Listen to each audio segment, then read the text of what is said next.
Okay, सो पहला हमारा topic है कार्डियक आउटपुट और वीनस रिटर्न के बारे में। कार्डियक आउटपुट क्या होता है? कार्डियक आउटपुट का मतलब होता है कि कितना जो ना ब्लड जो ना पंप कर रहा है फ्रॉम हार्ट से जो ना कितना ब्लड पंप हो रहा है ईच मिनट, 1 मिनट में कितना ब्लड पंप हो रहा है। और स्ट्रोक वॉल्यूम क्या होता है इसके, जो ना हम बार बार स्ट्रोक वॉल्यूम में पढ़ते हैं। स्ट्रोक वॉल्यूम क्या होता है? हर बीट में, 1 बीट में कितना ब्लड जो ना वो ना पंप आउट ऑफ हार्ट होता है, out of heart in the iota कितना ब्लड पंप होता है पर बीट में। तो इसमें होता है पर बीट और उसमें आता है पर मिनट। ठीक है, तो कार्डियक आउटपुट और इसमें ये डिफरेंस होता है। कार्डियक आउटपुट का फॉर्मूला होता है cardiac output is equal two stroke volume, क्योंकि पर बीट होता है ना वॉल्यूम, तो उसको जो है ना वो ना उतनी वॉल्यूम को मल्टीप्लाई करेंगे हार्ट रेट उतनी 1 मिनट में कितनी बीट्स होती हैं 72 फॉर एग्जाम्पल, तो उसको मल्टीप्लाई करेंगे तो हमें कार्डियक आउटपुट मिल जाएगा। तो एक ये फॉर्मूला था। तो उसका कार्डियक आउटपुट का बहुत ज़्यादा फेमस फार्मूला जो कि हमने total peripheral resistance blood pressure के लिए भी यूज़ किया था। तो कार्डियक आउटपुट ब्लड प्रेशर का हमने फार्मूला यूज़ किया था, cardiac output multiply by total peripheral resistance, उसी से ये फार्मूला निकलेगा cardiac output is equal to artery pressure divided by total peripheral resistance. ठीक है, तो हमें कार्डियक आउटपुट हमें पता है कि कितना होता है। कार्डियक आउटपुट जो है ना वो ना यंग मैन में जो है ना वो होता है 5.6 लीटर और फीमेल्स में होता है 4.9 लीटर पर मिनट। ठीक है, अब कार्डियक आउटपुट हो गया। कार्डियक आउटपुट की जो ना वो ना रेगुलेट कैसे होता है, ये चीज़ें गाइडन में लिखी हुई हैं लेकिन इतनी ज़्यादा डिफाइंड नहीं है, तो ये फिरदौस में अच्छी लिखी हुई है। ठीक है, regulation of cardiac output, cardiac output कैसे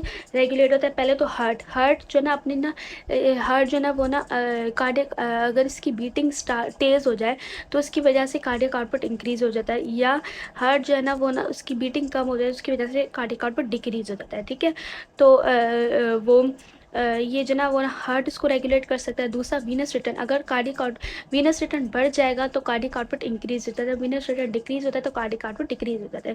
तीसरा है local body metabolism, local tissue metabolism, अगर वो जो ना वो ना लोकल बॉडी जो ना नीड जो ना वो ना टिश्यू की नीड कम होगी तो कार्डियक आउटपुट कम होगा, और उसकी नीड ज़्यादा होगी तो कार्डियक आउटपुट ज़्यादा हो जाएगा। ठीक है, ब्लड वॉल्यूम ज़्यादा हो जाएगा तो कार्डियक आउटपुट ज़्यादा हो जाएगा। ठीक है, तो ये हमने कार्डियक आउटपुट के बारे में पढ़ा था। ठीक है, तो सोडियम वाटर रिटेंशन की वजह से ब्लड वॉल्यूम इंक्रीज होगा।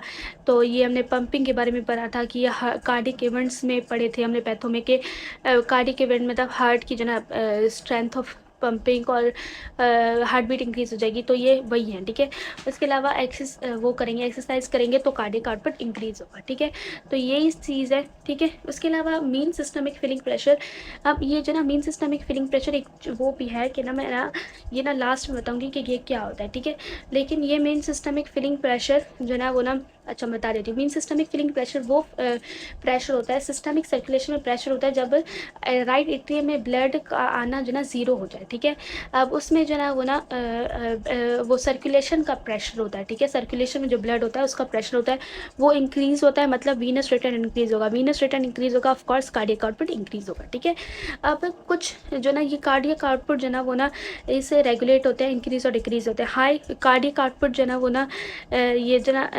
पैथोलॉजिकली जो ना वो ना कार्डियक आउटपुट कैसे इंक्रीज़ हो सकता है? बेरी बेरी में इंक्रीज़ हो सकता है। बेरी बेरी क्या होता है? ठीक है, विटामिन ठीक है, अब विटामिन बी ये जो ना बेरी में जो ना वो ना कार्डियक आउटपुट इंक्रीज होता है।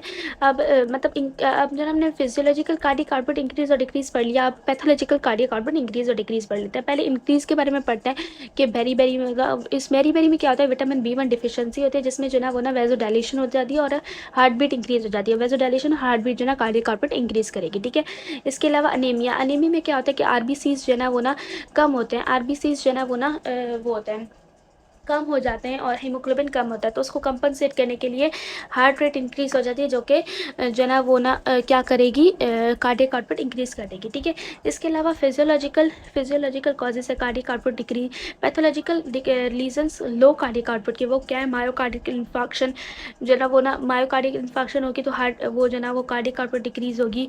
इसके अलावा वल्वर हार्ट डिजीज़ इंपॉर्टेंट बता देती हूँ। वल्वर हार्ट डिजीज़ इसमें ब्लड जो ना आके मूव भी बहुत स्लो करेगा जिसकी वजह से कार्डियक आउटपुट डिक्रीज हो जाएगी। ठीक है, और हेमरेज की वजह से भी जो ना कार्डियक आउटपुट डिक्रीज होती है, या ऑब्स्ट्रक्शन की वजह से भी कार्डियक आउटपुट डिक्रीज होती है। ठीक है, अब इसके बाद पढ़ेंगे वीनस रिटर्न के बारे में।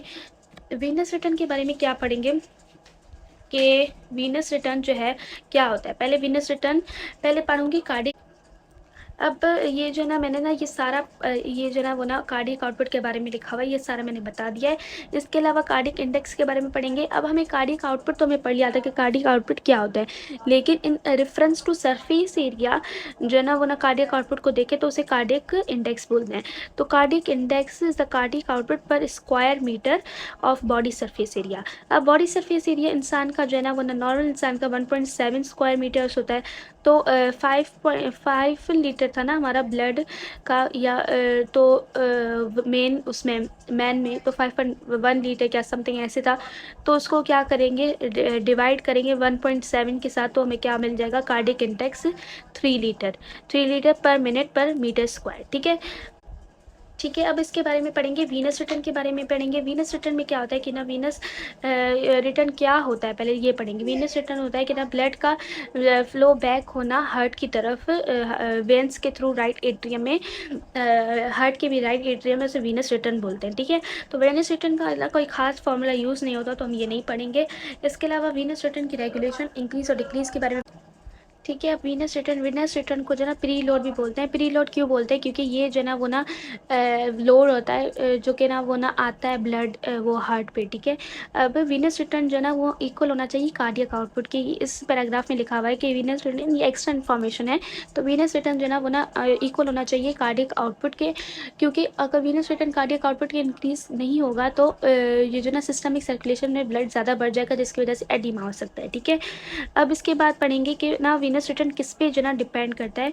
वीनस रिटर्न जो है वो वीनस रिटर्न जो है वो किस पे डिपेंड करती है, फैक्टर्स जो कि वीनस रिटर्न पे अफेक्ट करते हैं, वो ब्लड वॉल्यूम, जैसे कार्डियक आउटपुट इंक्रीज होता है ब्लड वॉल्यूम से, वही है।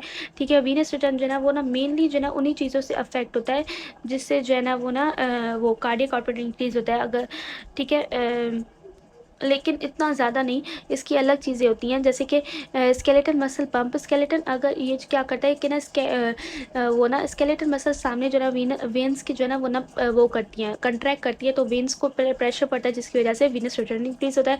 रेस्पिरेटरी पंप, जैसे कि इंस्पिरेशन होती है तो नेगेटिव इंट्राथोरेसिक प्रेशर होता है, जिसकी वजह से वेन्स पर प्रेशर पड़ता है और वेन्स जो है ना वो करती हैं, वीन्स पे जो ना प्रेशर पड़ता है और वीन्स से ज़्यादा जो ना उनका वीनस रिटर्न बढ़ता है। ठीक है।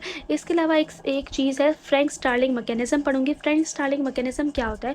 फ्रैंक स्टार्लिंग मैकेनिज्म ये होता है कि ना जैसे ही जो ना वो ना वो कार्डियक जैसे ना कार्डियक आउटपुट इंक्रीज होगी तो क्या होगा कि ना वेंट्रिकल्स जो ना ज़्यादा जो ना वो ना उसे वेंट्रिकल्स पे ज़्यादा स्ट्रेच आएगा।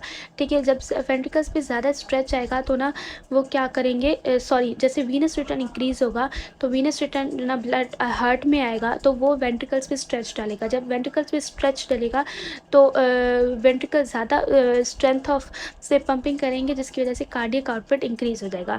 तो हमें ये बताएगा फ्रैंक स्टार्लिंग मैकेनिज्म कि कैसे जो ना वीनस रिटर्न इंक्रीज होने की वजह से कार्डियक आउटपुट इंक्रीज हो रहा है, क्योंकि जो ना वो ना स्ट्रेचिंग होती है वेंट्रिकल्स की। और है बहुत इंपॉर्टेंट, एक और कॉन्सेप्ट है बहुत इंपॉर्टेंट है, जिसे ब्रेन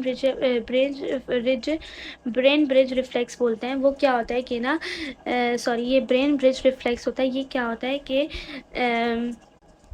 इसमें ये होता है कि ना जब ना वो ब्लड वो होती है, वीनस रिटर्न इंक्रीज होती है तो ना स्ट्रेच रिसेप्टर्स जो कि वॉल्स ऑफ एट्रिया पे वो एक्टिवेट होते हैं, जिसकी वजह से एक रिफ्लेक्स ट्रिगर होता है, जिसकी वजह से हार्ट रेट इंक्रीज होता है, मतलब हार्ट बीट इंक्रीज हो जाती है टू मेंटेन कार्डियक आउटपुट को इंक्रीज करने के लिए। तो वीनस रिटर्न इंक्रीज कराता है।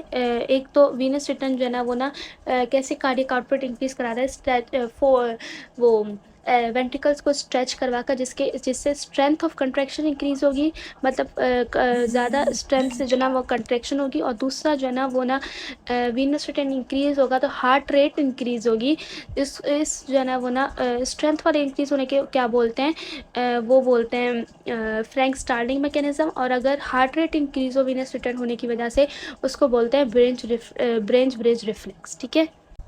तो मैंने अभी तक क्या क्या बताया, मैंने जो है वो कार्डियक आउटपुट के बारे में बताया, उसकी रेगुलेशन, उसकी इंक्रीज़ और डिक्रीज़ कैसे होगी, और पैथोलॉजिकल कैसे इंक्रीज़ और डिक्रीज़ होगी। दूसरा मैंने कार्डियक इंडेक्स के बारे में बताया, और इसके बाद वीनस रिटर्न के बारे में बताया, उसकी रेगुलेशन के बारे में बताया। और दो मैकेनिज्म बनाया, फ्रैंक स्टार्लिंग मैकेनिज्म और दूसरा ब्रेन ब्रिज रिफ्लेक्स।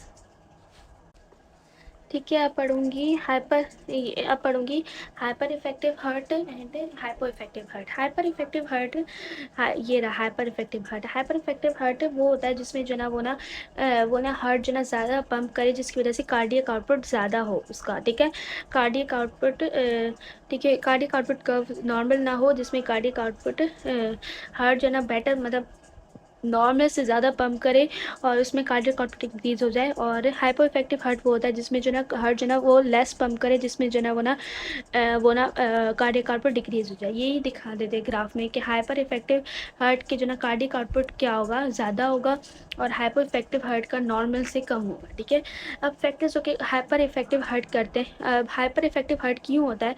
अगर हाइपरट्रॉफी ऑफ हार्ट मसल हो जाए। हाइपरट्रॉफी ऑफ हार्ट मसल होने की वजह से क्या होगा कि ना हाइपरट्रॉफी होती क्यों है? क्योंकि वर्कलोड जो है ना वो ना हार्ट पे इंक्रीज हो जाए, जिसकी वजह से हाइपरट्रॉफी हो जाए। हाइपरट्रॉफी होने की वजह से वो ज़्यादा स्ट्रेंथ से जो है ना वो ना कंट्रैक्शन करेगा, जिसकी वजह से कार्डियक आउटपुट इंक्रीज होगा, क्योंकि ज़्यादा मसल्स होंगे, ज़्यादा कंट्रैक्शन करेंगे और कार्डियक आउटपुट इंक्रीज होगा। दूसरा, nervous excitation. Nervous excitation of heart pumping, मतलब कि वो ना हाइपर इफेक्टिव हार्ट, वो हार्ट तभी ज़्यादा पंप करेगा जब ज़्यादा एक्साइटेशन मतलब सिंपैथेटिक स्टिमुलेशन ज़्यादा मिले और पैरासिम्पैथेटिक स्टिमुलेशन इनहिबिशन हो, जिसकी वजह से हार्ट रेट इंक्रीज होती है। हार्ट रेट इंक्रीज होगी तो कार्डियक आउटपुट, वो हार्ट ज़्यादा पंप करेगा, मतलब हार्ट रेट इंक्रीज होना मतलब हार्ट पंप ज़्यादा करना और कार्डियक आउटपुट इंक्रीज होगा। ठीक है, अब हाइपो इफेक्टिव कौन से फैक्टर जो ना हाइपो इफेक्टिव हार्ट बनाते हैं?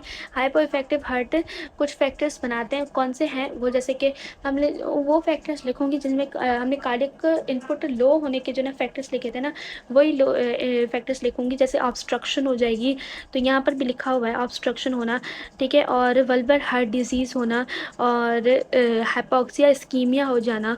ठीक है, या पैरासिम्पैथेटिक स्टिमुलेशन का इंक्रीज हो जाना, ये जो ना हाइपो इफेक्टिव हार्ट करेंगे, मतलब हार्ट बीट कम हो जाएगी। ठीक है, रोल ऑफ, इसके बाद है ये टॉपिक है role of nervous system in controlling cardiac output. हमने जो ना वो ना ये पढ़ा था कि ना कार्डियक आउटपुट क्या होता है, और नर्वस सिस्टम एक पैरासिम्पैथेटिक एंड सिंपैथेटिक पढ़ रहे हैं, लेकिन इसका कितना इंपॉर्टेंस है अब ये पढ़ेंगे। ठीक है, अब फॉर एग्जांपल इसमें ये बात की गई है कि ना अगर कोई भी जो है वो ना वैसोडाइलेशन करवानी हो, क्योंकि कार्डियक आउटपुट डिक्रीज हो गया है तो ना, या कोई भी मसला हुआ है तो उसको वजह से वैसोडाइलेशन करवानी हो, तो वैसोडाइलेटर अगर हम आर्टिफिशियली वैसोडाइलेटर दें, हम आर्टिफिशियल की एग्जांपल दिए, लेकिन अगर वो जो है ना वो ना अगर वैसोडाइलेटर कोई भी वो ना हार्मोन रिलीज़ हो वैसोडाइलेटर, तो वो जो है वो फंक्शन तब तक नहीं कर पाएगा जब तक नर्वस कंट्रोल ना हो। अगर नर्वस कंट्रोल होगी तो कार्डियक आउटपुट इंक्रीज होगा। ये रेड लाइन नर्वस कंट्रोल के बारे में है। अगर नर्वस कंट्रोल नहीं होगी तो कार्डियक आउटपुट इंक्रीज नहीं होगा, और ये ब्लू लाइन है। ठीक है, और आर्टरियल प्रेशर के बारे में ये बात है कि ना ये, हाँ, नर्वस कंट्रोल नहीं होगी तो फिर ना अगर वो है ना कि ना हमें ना कार्डियक आउटपुट इंक्रीज़ करवाना है, क्योंकि आर्टरियल प्रेशर जो है मेंटेन करना है। तो अगर नर्वस कंट्रोल होगी तो आर्टरियल प्रेशर मेंटेन हो पाएगा, अगर नर्वस कंट्रोल नहीं होगी तो आर्टरियल प्रेशर गिरता रहेगा, क्योंकि वैसो डायलेशन नहीं हो रही, वो, हाँ, तो वो ना नर्वस कंट्रोल नहीं है तो आर्टरियल प्रेशर जो है ना वो ना डिक्रीज़ होती रहेगी। अच्छा, जब अगर वैसोडाइलेटर निकला तो वो आर्टरी प्रेशर डिक्रीज़ करेगा, क्योंकि वो जो ना नर्वस कंट्रोल नहीं है। अगर नर्वस कंट्रोल होगा तब ही जो है ना वो ना कार्डियक आउटपुट, सॉरी, अगर जो है ना वो ना वैसोडाइलेटर दिया तब वो कार्डियक आउटपुट को इंक्रीज़ नहीं करेगा, जिसकी वजह से कार्डियक आउटपुट डिक्रीज़ ही रहेगा, जिसकी वजह से आर्टरी प्रेशर डिक्रीज़ रहेगा। अगर नर्वस कंट्रोल हुआ तो नर्वस कंट्रोल क्या करेगा, कार्डियक आउटपुट इंक्रीज़ करेगा, जिससे आर्टरी प्रेशर इंक्रीज़ होगा। तो ये है सही कॉन्सेप्ट। ठीक है, तो इसमें यही दिया है। इसके बाद का topic effect on the nervous system. अब नर्वस सिस्टम जो है ना आर्टरी प्रेशर ड्यूरिंग एक्सरसाइज कैसे कंट्रोल करवाता है, कि अब इसमें ये दिया कि एक्सरसाइज में क्या होता है कि न्यूट्रिशन ज़्यादा चाहिए होता है, जिसकी वजह से स्मॉल आर्टरीज जो है ना वो ना क्या करती हैं, स्मॉल आर्टरीज रिलैक्स करती है, जिसकी वजह से क्या होगा कि ना उनको ज़्यादा ये रिलैक्स होंगी, मतलब डायलेशन होगी, टोटल पेरिफेरल रेजिस्टेंस डिक्रीज हो जाएगी। टोटल पेरिफेरल रेजिस्टेंस डिक्रीज होती है तो क्या होता है, ब्लड प्रेशर डिक्रीज होता है। तो हार्ट क्या करता है, इसको कंपनसेट करने के लिए, नर्वस सिस्टम क्या करता है, इसको कंपनसेट करने के लिए वो क्या करवाता है, हार्ट रेट इंक्रीज़ करवाता है, इस वजह से एक्सरसाइज में हार्ट रेट इंक्रीज़ होती है, हार्ट रेट इंक्रीज़ करवाता है। और इसके अलावा इसकी स्ट्रेंथ ऑफ कंट्रैक्शन इंक्रीज़ करवाती है। ये increase heart rate, increase contractibility of heart, जिसकी वजह से ये सारे चेंजेस क्या करते हैं, बैक टू नॉर्मल जो ना वो ना ब्लड प्रेशर को लाते हैं। तो नर्वस सिस्टम जो एक्सरसाइज के वक्त भी बहुत ज़्यादा काम का होता है। तो मतलब दोनों रेस्ट में, एक्सरसाइज में बहुत ज़्यादा नर्वस सिस्टम काम का है, ठीक है। और ये सारा हमने पढ़ लिया था कि रेगुलेटर्स ऑफ, ये सब कुछ हमने पढ़ लिया था। इसके बाद है, ये इम्पॉर्टेंट नहीं है, ठीक है। इसके बाद ये पढ़ूंगी, हाँ, effect of external pressure outside the heart on the cardiac output curves. इसमें क्या है कि ना, जो जो आर्टरियल, राइट एट्रियल प्रेशर है, वो जो ना इक्वल होता है जो बाहर से जो इंट्रापिलर प्रेशर डलता है लंग्स के बीच में और हार्ट के बीच में जो प्रेशर होता है उसे इंट्रापिलर प्रेशर बोलते हैं, उसके इक्वल होता है, ठीक है। तो अगर इंट्रापिलर प्रेशर -5 mmHg लगता है, अगर इंट्रापिलर प्रेशर बाहर वाला कम होगा, -4 होगा, फिर -2 होगा, फिर +2 होगा, तो राइट एट्रियल प्रेशर जो है वो जो है वो भी जो है ना वो क्या करेगा, सॉरी, ये जो है अगर प्लूरल प्रेशर जो है वो कम होगा तो राइट एट्रियल प्रेशर को भी जो ना वो ना कह रहा है कि वो ना इंटरप्रेट प्रेशर इंक्रीज हो रहा है तो राइट एट्रियल प्रेशर को भी इंक्रीज होना चाहिए, इंक्रीज होगा, ठीक है। राइट एट्रियल प्रेशर भी जो ना 0 to 1 +4 +8 जैसे जो ना वो राइट शिफ्ट जाएगा to cause the same cardiac output. Same cardiac output करने के लिए जो राइट एट्रियल प्रेशर भी जो ना ज़्यादा प्रेशर लगाएगा। इस ग्राफ से ये शो है, ठीक है। अब ये जो ना वो ना यही बात है कि इंटरप्रेट प्रेशर चेंज किसकी वजह से होता है, ये जो ना वो ना चेंज होता है cyclic changes of interpret pressure during respiration. Respiration के वक्त जो ना वो ना इंटरप्रेटर प्रेशर चेंज होता है, इंस्पायरेशन के वक्त, वो रेस्पिरेशन के वक्त, या ब्रीथिंग अगेंस्ट नेगेटिव प्रेशर ये एक्सपायरेशन वगैरह में होता है।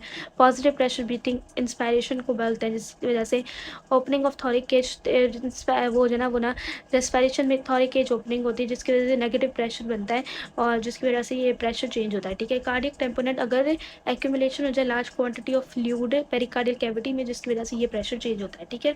इसके अलावा इसमें कुछ भी खास नहीं है चैप्टर में और पढ़ने की नहीं है, ठीक है। हाँ, वेनस रिटर्न में हमने जो पढ़ा था वो ये फॉर्मूला याद कर लूँगी, venous return is equal to PSF mean systemic filling pressure minus right atrial pressure divided by resistance to venous return, ठीक है। तो ये फॉर्मूला याद करूँगी, बाकी कुछ भी इतना खास नहीं।